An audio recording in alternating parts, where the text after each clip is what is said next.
Okay, look what we got here, folks. We have a fully assembled 440. It's been a hell of a challenge, fun challenge now that we're like 99% there. There's a few things still to work out, but the major issues have been addressed, and I believe we have a running saw. I'm going to take it out after this. I'm going to catch it on video here. We'll fire it up and hear it run with the bar and chain on it. This isn't the final bar and chain. This just happens to be the one that I have for it right now. I've got the big 30-inch with the roller nose on it, but I don't have a chain for it yet. I've got a roll of chain that's coming to me, but it's stuck in the mail because of the postal strike here in Canada. Canada Post has been on strike for nearly a week now. So, anybody that's shipped anything to Canada or within Canada here, it's a complete disaster. So we'll wait till they get things sorted out there at the Postal Service and then be able to get some parts back in. But for now, we got this little guy. I don't know, it's 15-inch, 16-inch. Looks like it's been out in the cold there. She's a little shrunk up. But nice bar. It's got the nice lettering on it and stuff like that. So it does the trick for now. Okay, so we got this saw. Boy, was it a couple months ago now? It had lots of problems. You could tell that it had been sitting for a long time, maybe tinkered with a bit, and then somebody got frustrated with it and shoved it in the pile. But overall, in really good shape, pretty much complete. There was a few little things missing, like this little plug here. That sucks when they're missing. I probably try and find one of those. I feel like anything that was in this frame, the little plug should fit. If not, I'll have to try and find something that'll work. Other than that, pretty good shape. Little tiny crack in the top airbox cover, but spikes and everything there. We're all on it. Came with it. I think the automatic oiler, I don't think it's working, but I was able to get the manual oiler primed. So that's the main thing. I can maybe someday, take a look at the manual oiler or the automatic oiler, see what's going on, why it's not working. Maybe it'll start working once it gets running and gets primed up. That could be it. It could be just that it hasn't run for a while. I didn't really want to take it apart because once I had the saw disassembled, I realized that the automatic oiler is basically directly connected to the crankcase, and that's how it runs that diaphragm in there, is the crankcase pulses. So I don't really want to open this up unless I have to, because that could definitely introduce an air leak, and for all I know that there is already an issue with an air leak here. We'll see that though once we get it running. So saw came, wasn't running. Had a damaged seal on the starter side, I believe, on the right hand side here, clutch side. Had the flat back carb in it. I think I replaced the seal, got it running, and then it binded up. Said, okay, we got a seized up part here, something wrong with the bottom end of the saw. Completely disassembled the saw. The crank, it's a good thing I did. The rod at the bottom, there's it's two pieces that go around the crankshaft, and the bolts were starting to back out on it. And that's why it was binding up. As it was going around, the thing was flopping around. It would have broken a hole right in the side of the crankcase. So luckily I caught that. Put in new crankshaft bearings. Found a new set of piston rings.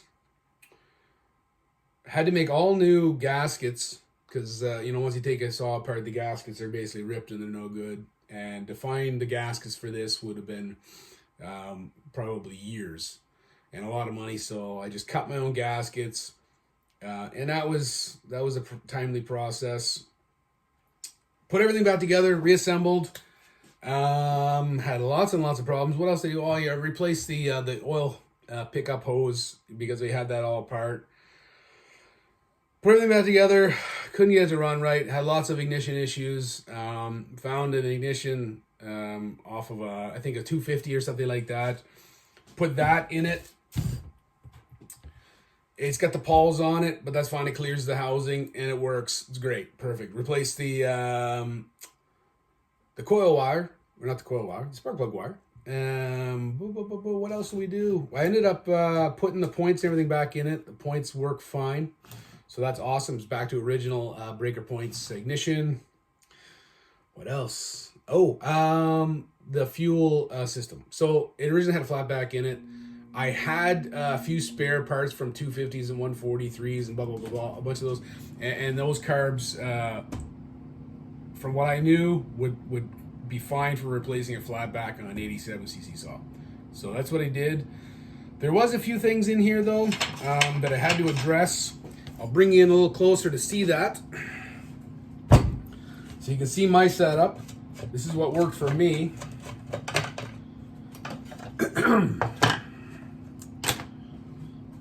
So here's the setup. So we got rid of the little fuel connection that used to be in there. It used to be this.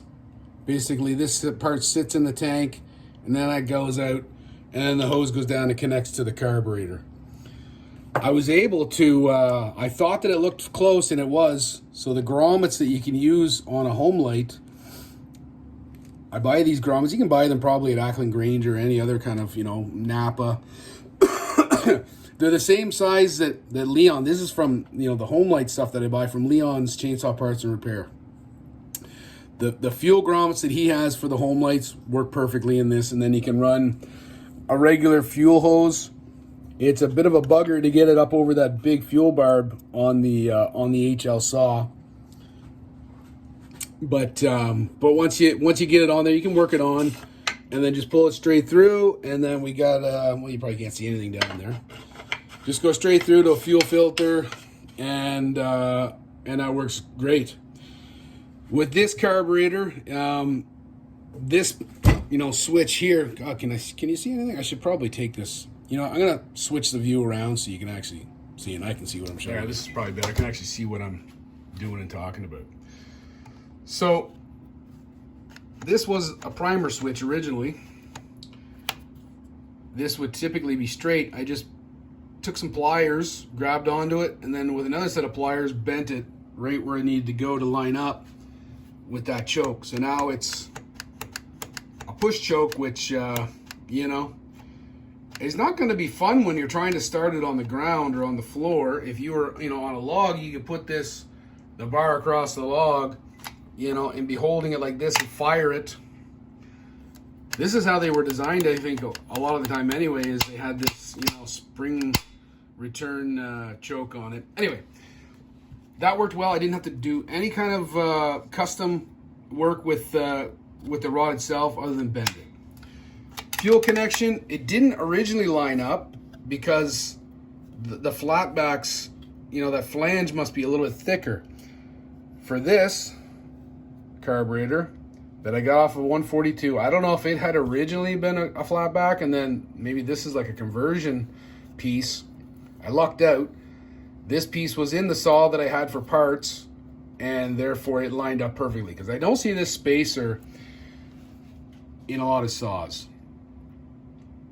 I'm not sure what the deal is with that, but originally I could not get the throttle linkage to line up. You can't see it because it's buried under there, but I couldn't get the throttle linkage to line up properly without that spacer. Carburetor completely rebuilt.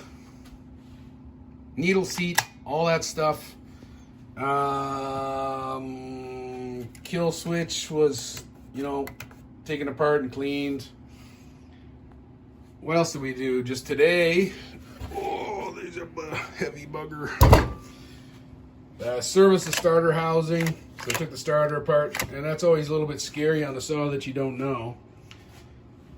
These springs, they come rocketing out of there. They can take your eye out, no joke. So I always have safety glasses on because I've had them come out and just miss me.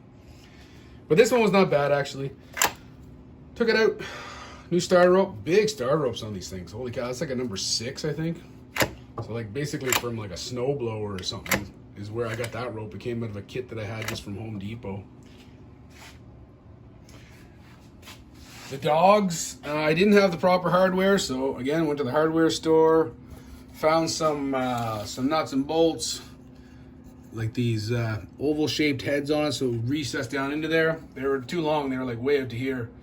So instead of going all the way back, they're a little bit janky. I had to put them on my bench grinder and grind them down, and then use a hand file to make them round enough that I could actually get the nuts on.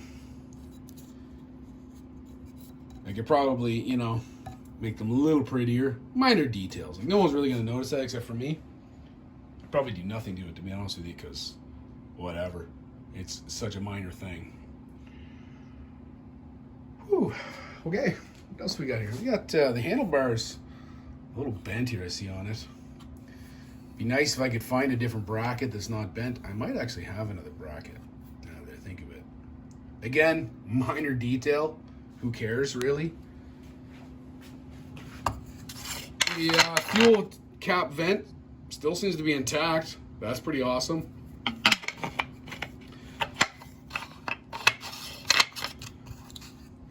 But yeah, what a learning curve. Never worked on a saw like this before, and you know, completely took it down right to the crankshaft and rebuilt her. It's pretty awesome once you can do that, and you learn an awful lot about a saw.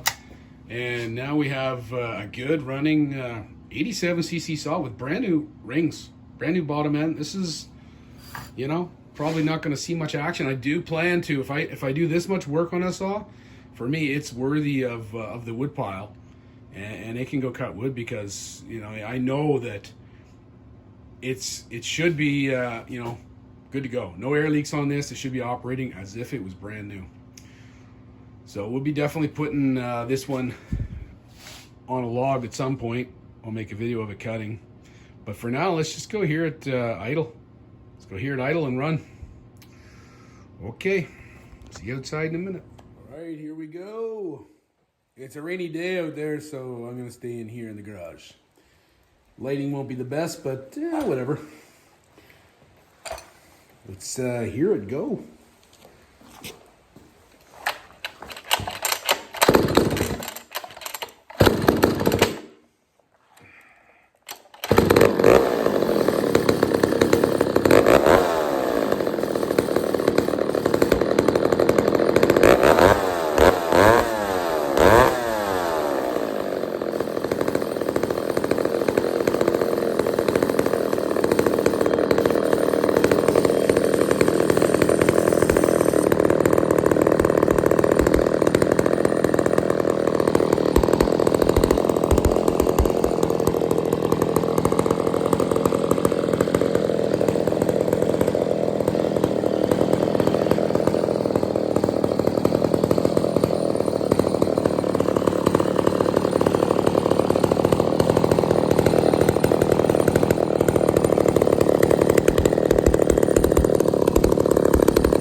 I'd say that's a success.